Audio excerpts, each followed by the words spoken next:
Hey y'all, welcome to my hood. I'm so glad that you guys decided to join me on today. On today, I'll be sharing with you guys something that I've shared with my Facebook and Instagram community on Monday. And so it has been a very emotional week for me. And so just the response and the outpour of support that I've received from me sharing my story, something that would be important for me to share with my YouTube family as well. So on to my story with you guys. Well, basically, it's my testimony. So on today, I'm going to share my testimony with you guys.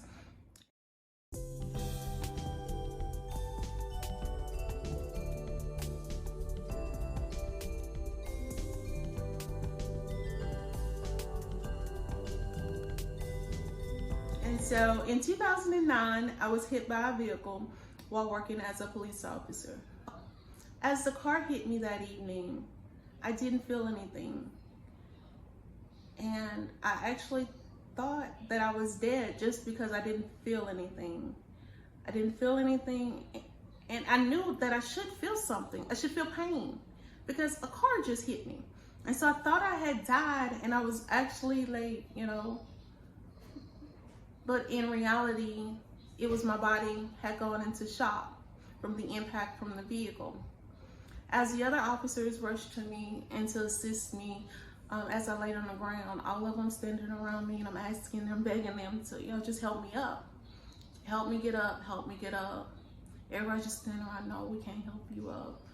I'm like, help me get off the ground. Help me get off the ground. And everybody's like, no, we can't help you get off the ground. And they're just looking, the looks on their face told me that something was wrong with me, even though I couldn't feel any pain. And I just wanted them to help me get up because I didn't feel anything. The look on their face told me that something was wrong. And they were like, no, we're gonna wait till the ambulance get here. By now it was dark and the other officers were shooting me from oncoming traffic so that no other vehicles would hit me. And I could never repay those guys for shooting me that evening. I could never repay them for saving me because it was them that saved my life that particular evening. Because had they had not been there, another vehicle would have ran over me. And so I can't thank them enough for actually being there with me that particular evening. So as I laid on the ground, the other officers around me were all waiting on the ambulance to arrive. And as the ambulance arrived, because they wouldn't help me off the ground, so as the ambulance arrived, they got me into the hospital. And at that particular time, my family had gone on vacation.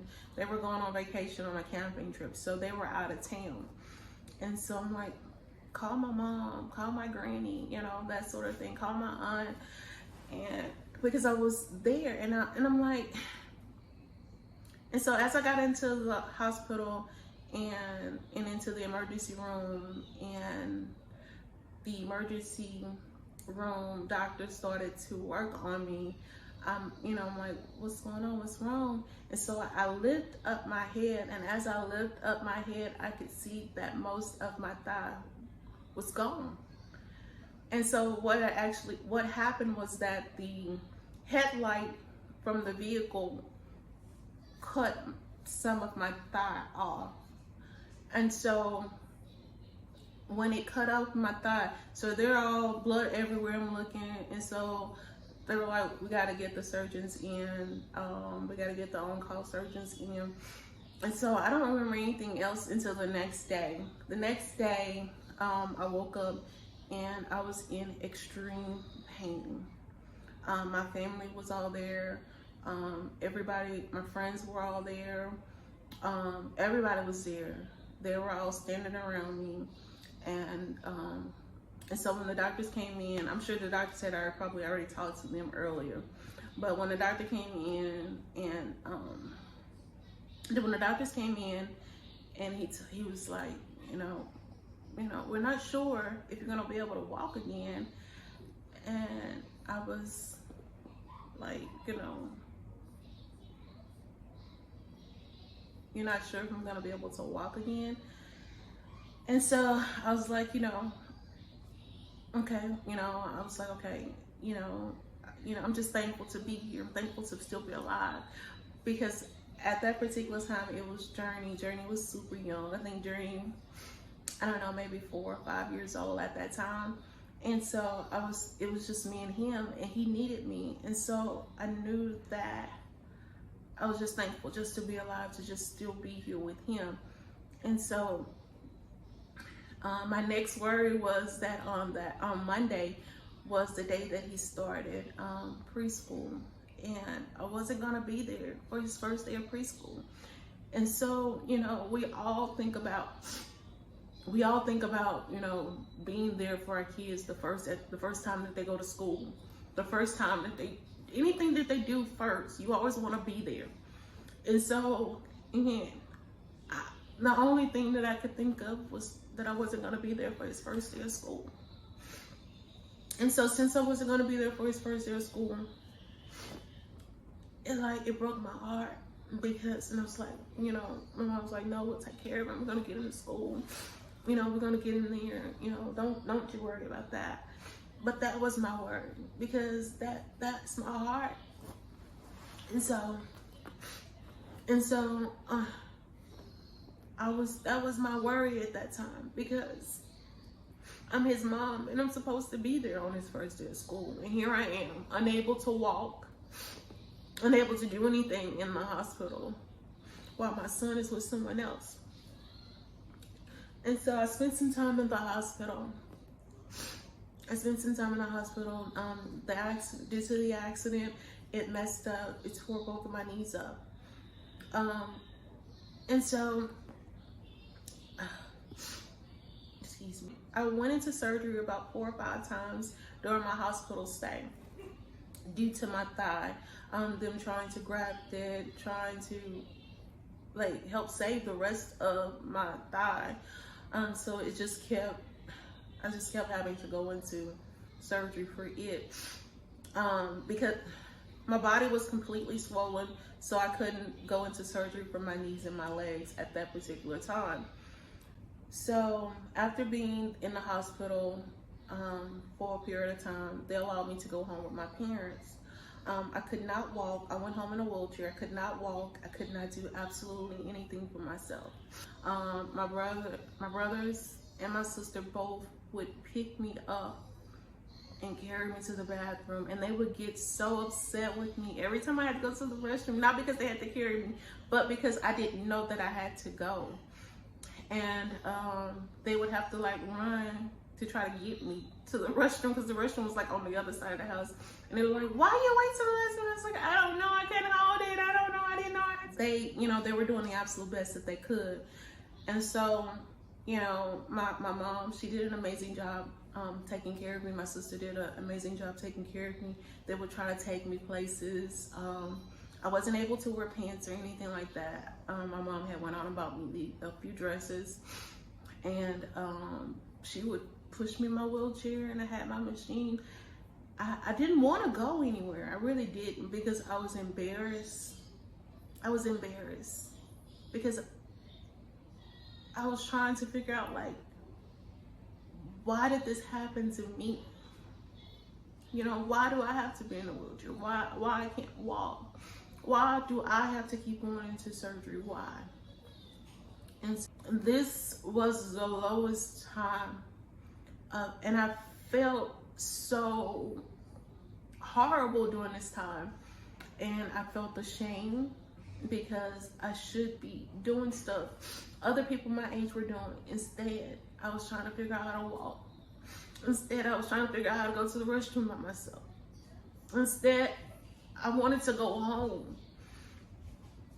And, I wanted to go home, but instead I was at my parents' house in a bed, not able to do anything. I wanted to get in my car and drive home. That's what I wanted to do. I wanted to get in my car and drive home, get my son and go home. That's what I wanted to do, but I couldn't do those things. And so I've spent many, many years in physical therapy. And so I've had over 20 something surgeries. on my knees and my thigh. I had to have this machine attached to my thigh for a very long time. The plastic surgeons have done an amazing job to my thigh. I'm very thankful for the emergency room physicians for acting very quickly, because it could have been a whole lot worse. And so I've had over 20 something surgeries on my knees and thighs, and I just fought every single day. And so even though I live with pain, I just fought every single day to get better. I fought every single day to do better. And so it was a mental battle as well as a physical battle that I dealt with every single day. But my family, they were there. They were like, we're going to do this, whatever, we're going to do this. We're going to do this.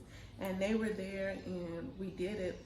And so I went back into law enforcement a few years after that. About 4 years ago, I put my boots up in the closet for the very last time. My body no longer take everything that went into being in law enforcement. So I decided to put my boots up for the very last time. During this time, it wasn't an easy journey. It wasn't easy putting my boots up, because this was a job that I absolutely love. This is what I believe that at this particular time, this is what God had called me to do at that particular time. I believe that God gives us all a mission, and at each appointed time we have a mission. And sometimes the mission changes. The mission, you don't abort the mission, you have to do it. And so nothing catches God by surprise. You know, me being hit didn't catch God by surprise. Everything happens for a reason. And I believe that God chose me. God chose me for this journey. God chose me because he knew that it was me, because I could have easily died that evening. So it's so many other officers that don't get to go home to their families. And so I'm just very thankful that God decided to save me. I'm so thankful that he decided that it was something else that I had to do. And so my job here wasn't finished. And so God blessed me with 2 more beautiful kids. He blessed me with those little girls. And, you know, Journey and his 2 sisters are my absolute world. And so even though I get up every single day with pain, every single day I get up and I look at those kids, and every single day I'm just fighting to be better. I'm fighting to do better for them. Every single day I'm just fighting to give them the best version of myself every single day. I made a commitment to them that I wasn't gonna give up. I don't care how hard it is. Every day we're gonna get up. I'm gonna get up and we're gonna fight. And I try to present to my children a better version of myself than I was on yesterday. Every single day. Every single day I try to do my absolute best. I don't give my kids just any old me. No, I'm not giving them. It's not fair to them to just give them bits and pieces of me. No, they deserve the absolute best. And that's what I've committed to doing. And so a lot of people have asked me, how do you manage being in pain while raising your children? And I've said before, it's my kids that saved my life. It's them, because every single day it's them that give me the strength. God has blessed me with them. He knew that I needed them. I needed them way more than that. I needed them way more than they need me. And so he knew that I needed them. And so he gave me them. And so every single day, I just try to do better for them. And so I don't care how much pain I'm in, keep showing up for the fight. Every single day, I keep trying to do better. Every single day, I'm trying to get better. Every single day, I'm trying to get stronger. And so I just believe that nothing has caught God by surprise. He knew that this would happen, and he chose me. And I used to ask God, why me? Why me? And then my thought process began to change over the last couple of years. is, why not me? Why not you? Why not me? And so, and I used to be embarrassed because of my story. I used to be embarrassed because I couldn't walk. I used to be embarrassed that I couldn't take care of myself. I used to be embarrassed because I wanted to do the things that people my age was doing. I used to be embarrassed. And so that's the reason why I didn't really share my story. But God has been absolutely amazing. God has been so faithful. God has been absolute. God is just so dope. He is a good God. I cannot begin to thank him enough. I can never repay him. I can't. And so as I continue along this journey of becoming a better version of myself, and every single day, I'm gonna keep just showing up for the fight. I want to apologize. I know that throughout some of this video, I've been like, just very emotional, but this has been a very emotional week for me. But I just thought that it was something that was very important to share with you guys now. This is the right time. This is the perfect time. With everything going on, there are millions of moms out there who struggle with different things. And so the thing is to tell other moms is, don't give up. Just keep going. Every single day is gonna get better. I don't care what it looks like right now. Just keep showing up, keep fighting, keep hustling. Try. You gotta look at your babies and think about, you gotta look at your babies. You gotta look at your babies and think about them. If you don't, if you're not thinking about yourself right now, think about them. Put your focus on them. And just keep hustling, keep fighting, keep showing up, keep giving your all, keep doing your best. Every single day, I promise it's gonna get easier. I don't care what it looks like, it's gonna get easier. So I'll continue to pray for you guys. I ask that you continue to pray for me and my family as we continue along this journey. And thank you guys for being with me on today as I share my testimony. And I really appreciate you guys. And once again, you guys, welcome to my hood.